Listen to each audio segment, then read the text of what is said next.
New York. इस समय शशांक अपने फोन की तरफ घूर कर देख रहा था। एक के बाद एक सिमरन के मैसेजेस आते जा रहे थे। इस समय न्यूयॉर्क में फ्राइडे था और सुबह के 10 बज रहे थे।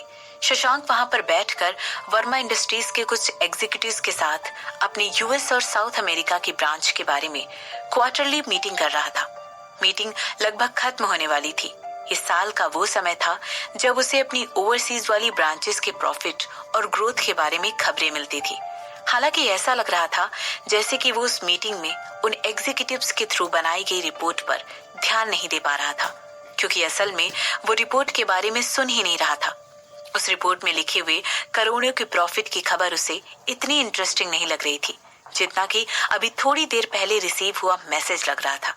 जैसे ही वो अपने फोन की तरफ वापस देखने लगा, उसके चेहरे पर एक स्माइल आ गई, जिसे देखकर मीटिंग रूम में बैठे सारे एग्जीक्यूटिव्स के रोंगटे खड़े हो गए थे। वो सभी एक दूसरे की तरफ देखने लगे और मन ही मन ये सोचने लगे कि क्या उन्हें आगे रिपोर्ट पढ़ना जारी रखना चाहिए। इसके बाद उस बोर्ड रूम में सन्नाटा पसर गया। या तो वो सभी नीचे देखने लगे या अगल बगल देखने लगे। एकदम से ऐसा लग रहा था जैसे कि मीटिंग रूम का इंटीरियर कुछ ज्यादा ही इंटरेस्टिंग बन गया था। उन सभी के लिए इस समय शशांक की तरफ देखना मुमकिन नहीं था। उन सभी से उसके चेहरे पर वो लोग बर्दाश्त नहीं हो रहे थे और उन्हें इस समय उसके चेहरे पर जो एक्सप्रेशन है उससे उसका मूड भी समझ नहीं आ रहा था। क्या शशांक इस समय इसलिए मुस्कुरा रहा था या कुछ दिखाई दे रहा था क्योंकि उसकी कंपनी की ब्रांच ने अच्छा परफॉर्म किया है, या फिर ये तूफान से पहले की शांति थी। शायद प्रॉफिट इस बार इतने ज्यादा नहीं थे। तुम लोग रुक क्यों गए? शशांक ने अपना सर उठाकर पूछा, जैसे ही उसे रियलाइज हुआ कि रिपोर्टिंग अचानक रुक गई। मैं वेट कर रहा था। उस मीटिंग के प्रेजेंटर ने अपना सर नीचे करते हुए कहा। वो इस समय कोई सेंटेंस ठीक से बना नहीं पा रहा था। क्या उसे शशांक को बता देना चाहिए था कि वो उसकी स्माइल देखकर डर गया था? क्या ये बात कुछ ज्यादा ही बेवकूफी से भरी हुई तो नहीं लगेगी? हो सकता है इसे सुनकर शशांक और भी ज्यादा गुस्सा हो जाए। कंटिन्यू, शशांक ने बिना किसी एक्सप्रेशन के साथ कहा। तभी उसने नोटिस किया कि सब लोग उसकी तरफ अजीब नजरों से देख रहे थे। हालांकि वो सारी रिपोर्ट्स अपने आप भी अपने टाइम पर इस मीटिंग के बाद भी पढ़ सकता था, लेकिन उसने फिर भी उन लोगों के साथ मीटिंग इसलिए की क्योंकि वो लोग एक क्वार्टर में एक बार ही इस तरह की मीटिंग के लिए मिलते थे। उसने अपने भटकते हुए दिमाग को रोका और तुरंत उस मीटिंग पर फोकस करने लगा। 1 घंटे से भी पहले इस मीटिंग को लंच के लिए रोक दिया गया था। ये लंच स्पेशली उन एग्जीक्यूटिव्स के लिए वहां पर इसलिए रखा गया था ताकि उनका समय बच सके। लेकिन उन सभी लोगों ने अपने अपने खाने का डब्बा उठाया और उसे वापस से बोर्ड रूम में खाने के लिए लेकर आ गए। और उसी समय शशांक ने खुद को वहां से एक्सक्यूज किया और अपने ऑफिस में जाकर अपनी सेक्रेटरी के साथ दूसरा मैटर डिस्कस करने लगा। मेरे कल का अपॉइंटमेंट कैंसिल कर दो। ऐसा कहते हुए वो अपने सामने पड़े हुए डॉक्यूमेंट के ढेर की तरफ देखने लगा। सर, जो गाला कल होने वाला है उसकी वजह से, शशांक की सेक्रेटरी ने कहा। शशांक ने उसे बीच में ही टोक दिया और आगे कहने लगा, कैंसिल कर दो उसे। मैं अभी भी अपने हनीमून पर हूँ। मुझे आगे आने वाले कुछ दिनों के लिए अपने सारे अपॉइंटमेंट कैंसिल करने पड़ेंगे। ऐसा कहते हुए वो बिल्कुल शांत लग रहा था। इस ग्रुप का मेन पर्पस क्वार्टरली मीटिंग को अटेंड करना और उसी दिन एक दूसरी कॉन्फ्रेंस को अटेंड करना भी था। बाकी सब कुछ इतना मायने नहीं रखता था, इसीलिए उसे नहीं लगा कि उसे कोई गाला या कोई चैरिटी इवेंट जब तक वो वहां पर है उसे अटेंड करने की जरूरत है। मगर सर, कल के गाला फंक्शन का इनविटेशन एक जानी मानी कंपनी की तरफ से है। अगर आपने वो अटेंड नहीं किया तो पॉसिबिलिटी है कि वो लोग, शशांक की सेक्रेटरी ने समझाते हुए कहा। रूपाली, शशांक ने तुरंत अपनी सेक्रेटरी को बीच में ही रोकते हुए कहा। इसके बाद वो कहने लगा, इस समय मैं अपने हनीमून पर हूँ, बाकी सब चीजें वेट कर सकती हैं। यस सर, रूपाली ने जवाब देते हुए कहा। ठीक है, आज रात हम लोग वापस जा रहे हैं, शशांक ने फिर से उन डॉक्यूमेंट्स की तरफ देखते हुए कहा। ऐसा कहते हुए उसके चेहरे पर एक स्माइल आ गई थी और वो सोचने लगा, मुझे मिस कर रही है क्या? ये उन मोमेंट्स में से एक था जिनमें वो अपनी फीलिंग्स को शब्दों में बयान नहीं कर सकता था। क्या इस समय जो कुछ भी महसूस कर रहा था वो उसे डिस्क्राइब करने के लिए कोई शब्द बना भी है? Yes sir. एक बात और, मैम ने मुझसे अभी अभी कल की सनसनीखेज न्यूज के लिए उनके नाम को सेंसर करने के लिए कहा है। उन्होंने कहा है कि उसकी जगह बिजनेस वुमेन शब्द यूज करना बेहतर रहेगा। रूपाली ने कहा। जो कुछ भी वो कहती है वैसे ही करती जाओ, शशांक ने तुरंत जवाब देते हुए कहा। उसने एक बार भी इस बात की इंक्वायरी नहीं की कि सिमरन ने उस रात क्या किया था। समझ गई सर, रूपाली ने जवाब दिया। राजवंशी फैमिली के हॉस्पिटल में रिद्धिमा बेड के ऊपर बैठी हुई थी और रोने की वजह से उसकी आंखें काफी ज्यादा सूज गई थी। अभी भी वो सिसकियां ले रही थी और हेमंत उसे प्राइवेट वार्ड में किसी से फोन पर सीरियसली बातें करते हुए आगे पीछे घूम रहा था। रिद्धि, रिद्धि प्लीज रोना बंद करो, ये तुम्हारे बच्चे पर असर डालेगा। मिसेस कपूर ने रिद्धिमा की पीठ को सहलाते हुए उसे समझाते हुए कहा। माँ, आखिर अब मैं क्या करूंगी? मैं तो ये भी नहीं कह सकती कि सिमरन ने मुझे धक्का दिया है। ये बात तो बहुत ऑब्वियस थी कि उसने ऐसा कुछ भी नहीं किया है और वहां पर बहुत सारे लोगों ने इसे देखा भी था।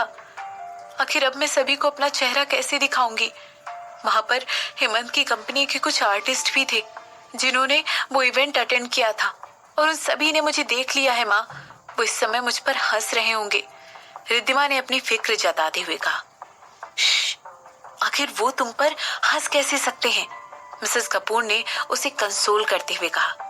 इस जगह पर तुम विक्टिम हो। वो औरत बहुत ही शातिर और चाले चलने वाली है।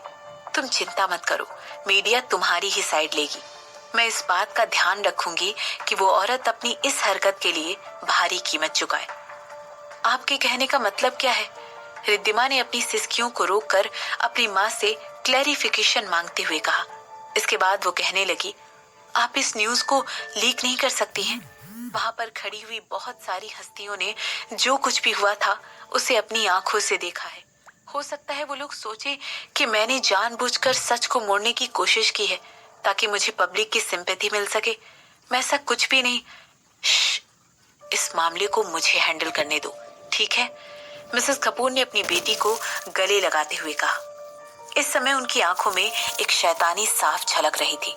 आखिर वो सिमरन को अपनी खुद की बेटी को बुली कैसे करने देती? वो ऐसा कभी भी नहीं होने देती। इसके लिए तो बहुत देर हो चुकी है, हेमंत ने कॉल एंड करते हुए कहा। इसके बाद वो कहने लगा, किसी ने ऑलरेडी इस न्यूज को मीडिया आउटलेट्स और रिपोर्टर्स को दे दिया है। हो सकता है ये उस पार्टी में आए किसी गेस्ट का काम हो या फिर सिमरन ने खुद ये सब किया हो। जिस तरह तुमने उसका नाम लिया, ऐसा लग रहा है जैसे वो कोई देवी है जिसकी तुम पूजा करते हो, रिद्धिमा ने कहा। इसके बाद वो आगे कहने लगी, अगर तुमने मुझे ये बात पहले ही बता दी होती कि वो कौन है तो ये सब कभी हुआ ही नहीं होता। रिद्धि, रिद्धि मैं बस तुम्हारे लिए चिंता कर रहा था, मेरा ये मतलब बिल्कुल भी नहीं था। हेमंत अपनी बात को आगे बढ़ाते हुए कहने लगा। नहीं, अगर तुम्हें मेरी चिंता होती तो तुम मुझे ये सब पहले से बता देते ताकि मैं खुद को इसके लिए प्रिपेयर कर पाती। अब देखो क्या हो गया, मैंने खुद को पूरी फैशन इंडस्ट्री के सामने बेइज्जत करवा लिया। जैसे ही उसे उस एम्बैरेसिंग मोमेंट की याद आई, रिद्धिमा फिर से सुबुक सुबुक कर रोने लगी। आखिर उसका खुद का हस्बैंड उसे इस तरह धोखा कैसे दे सकता था? जैसे ही मिसेस कपूर ने देखा कि ये सिचुएशन उनके हाथ से बाहर जा रही है, उन्होंने खुद को वहां से एक्सक्यूज करने का डिसाइड किया और इसके बाद वो सिंघानिया परिवार से किसी को कॉल करने के लिए चली गई।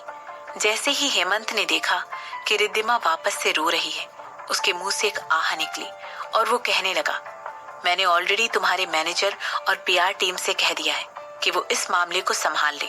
बस तुम उन्हें ये क्लेरिफाई कर देना कि ये एक एक्सीडेंट था, क्योंकि ये वाकई में एक एक्सीडेंट था। ये कोई एक्सीडेंट नहीं था, रिद्धिमा ने गुस्से से कहा। इसके बाद वो कहने लगी, उसने मुझे धक्का दिया। जानती हो तुम, उसने मुझे धक्का दिया, एक प्रेग्नेंट औरत को उस ठंडे पानी से भरे हुए पूल में। आखिर तुम उसे बचाने की कोशिश क्यों कर रहे हो? हेमंत के सामने रिद्धिमा इस बात को कभी भी एडमिट नहीं करती कि ये सब वाकई में एक एक्सीडेंट था। वो इस समय अपने हस्बैंड की सिंपैथी और क्लोज अटेंशन चाहती थी।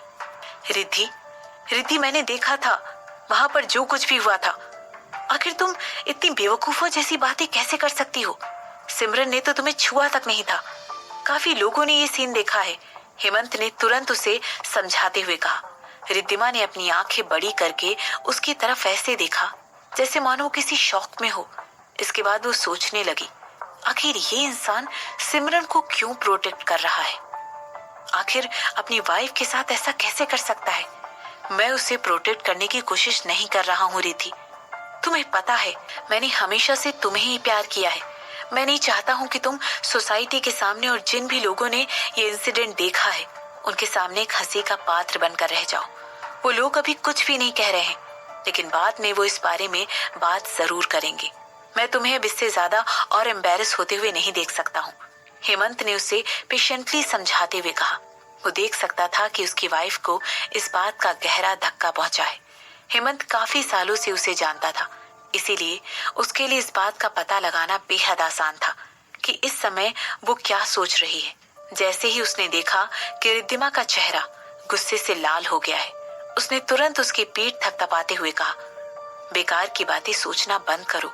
अगर मेरी माँ ने अपनी फ्रेंड से इस बारे में सुन लिया तो? हाँ, तो ये तुम्हारी माँ के बारे में है? तुम्हें डर है कि कहीं तुम्हारी माँ को इस बारे में पता न चल जाए? रिद्धि ने अपना सिर हिलाते हुए कहा। आखिर इस समय रिद्धिमा कैसे ये नहीं पता लगा पाई कि हेमंत क्या सोच रहा था। वो हमेशा चाहता था कि उसकी माँ और उसकी बीवी दोनों साथ साथ चले। उसकी माँ रिद्धिमा को हमेशा अपनी बहू मानने से इनकार करती थी, और अगर इस समय उन्होंने उसके बारे में ये सब सुन लिया तो वो उसके बारे में और भी बुरा सोचेंगी और उन्हें उसके बारे में और बुरा बोलने का मौका मिल जाएगा। इस रियलाइजेशन के बाद रिद्धिमा बेड पर लेट गई और उसने अपनी आंखें बंद कर ली। शांत हो जाओ रिद्धिमा, तुम्हें पता है मैं हमेशा तुम्हारे लिए खड़ा रहता हूँ। हमें इस सिचुएशन से साथ में डील करना चाहिए, ठीक है? हेमंत ने रिद्धिमा को समझाते हुए कहा। ये कोई पहली बार नहीं था जब वो उसका इस तरह का व्यवहार और एटीट्यूड देख रहा था। हालांकि अंत में वो उसे हमेशा शांत कराने में कामयाब हो जाता था। रिद्धिमा, मैं तुम्हारा दुश्मन नहीं हूँ। हम दोनों को साथ मिलकर सिमरन के खिलाफ खड़े होना चाहिए और ना कि एक दूसरे के खिलाफ। ऐसा कहते हुए उसने रिद्धिमा के माथे पर किस कर लिया।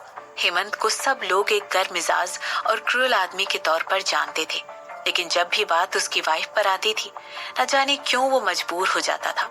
वो जानता था कि हो सकता है जो भी उसे इस समय देखता वो उसे जोरू का गुलाम समझता और रिद्धिमा को बिगाड़ने के लिए उसे ही जिम्मेदार ठहराता, लेकिन उसे लगता था कि उसकी वाइफ उसके लिए हमेशा बेस्ट ही चाहती है। हालांकि जैसे ही मिसेस कपूर पैनिक के एक्सप्रेशन के साथ वापस उस रूम में जल्दी में चलकर आई, उन दोनों का ये छोटा सा शांति से भरा हुआ मोमेंट ज्यादा देर नहीं टिका। ध्रुव अरेस्ट हो गया है, ऐसा कहते हुए उनके माथे पर सिकुड़न थी और वो तुरंत रिद्धिमा के बेड के बगल में रखे हुए काउच पर बैठ गई और कहने लगी, मीडिया को तुरंत इस बात की भनक लग गई और वो लोग इस समय पुलिस थाने के बाहर ही खड़े हुए हैं। उसे इस समय जेल से बाहर निकालना बहुत मुश्किल होने वाला है।